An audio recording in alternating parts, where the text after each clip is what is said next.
রাসূল সাল্লাল্লাহু আলাইহি ওয়াসাল্লাম বললেন, নাহনু আহাক্কু বিমূসা মিনকুম, মুসা আলাইহিস সালামের ব্যাপারে তোমাদের চাইতে আমরা আরো বেশি হকদার।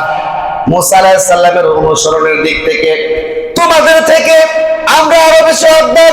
ফাসাবাহু ওয়া আমারা বিসিয়ামিহি, আল্লাহ রাসূল সাল্লাল্লাহু আলাইহি ওয়াসাল্লাম নিজে 10 মুহররম রোজা রাখতেন এবং সাহাবায়ে কেরামদেরকে 10 মুহররম রোজা রাখার নির্দেশ দিয়েছেন। সুবহানাল্লাহ।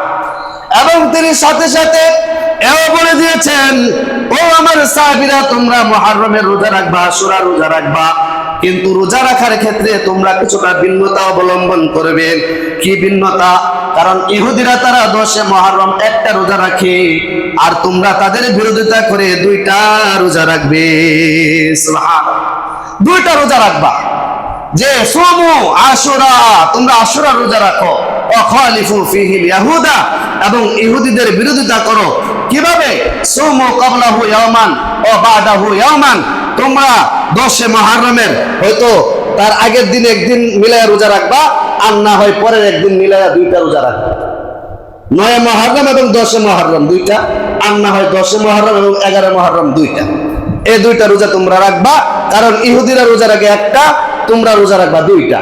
তাহলে আমরা যদি আশুরা রোজা রাখি, তাহলে রোজা কয়টা রাখবো? কয়টা রাখবো? 2টা। এই আশুরা রোজার অনেক ফজিলত আছে। আল্লাহ রাসূল সাল্লাল্লাহু আলাইহি ওয়াসাল্লাম বলেন, আফজালুস সিয়ামি বা'দা রমাদান শাহরুল্লাহিল মুহররম, যে রমজান মাসের রোজার পর মুহররমের রোজা হচ্ছে আল্লাহ তাআলার কাছে অত্যন্ত ফজিলতপূর্ণ, পছন্দনীয়। সুবহানাল্লাহ। মুহররমের 3টা আমল, নফল ইবাদত। 1 নম্বর আমল হচ্ছে আমরা মুহররমে বেশি বেশি নফল রোজা রাখার চেষ্টা করব। সারা মাসে আমরা যে কোনো দিন রোজা রাখার চেষ্টা করব, নফল রোজা। যদি মুহররমে রোজা রাখি, তাহলে অন্যান্য দিনের চাইতে অন্যান্য মাসে যে রোজা রাখি আমরা, তার চাইতে উত্তম সওয়াব আল্লাহ তাআলা দান করবেন। সুবহানাল্লাহ। 2 নম্বর আমল হচ্ছে মুহররমের 10 মুহররম আশুরা রোজা। এই রোজা যারা রাখবে, আল্লাহ রাসূল সাল্লাল্লাহু আলাইহি ওয়াসাল্লাম বলেন, সাওমু ইয়াউমি আশুরা ইন্নী আহতাসিবু আলাল্লাহি আইয়ুকাফিরাস সানাতাল্লাতী ক্বাবলাহু ওয়াস সানাতাল্লাতী বাদাহু। 10 মুহররম আশুরা রোজা তোমরা রাখো, আমি আল্লাহ তাআলার কাছে আশাবাদী যে 10 মুহররমের রোজা তোমাদের পূর্ববর্তী এবং পরবর্তী 1 বছরের গুনাহের কাফারা হবে। সুবহানাল্লাহ। পূর্ববর্তী 1 বছর এবং পরবর্তী 1 বছর গুনাহের কাফারা হবে এই রোজাটা। তাহলে আমরা রাখবো তো ইনশাআল্লাহ আশুরার রোজা। আশুরার রোজা আমরা রাখবো, কারণ এই রোজা 1 বছর আগের এবং পরের গুনাহের কাফারা হবে।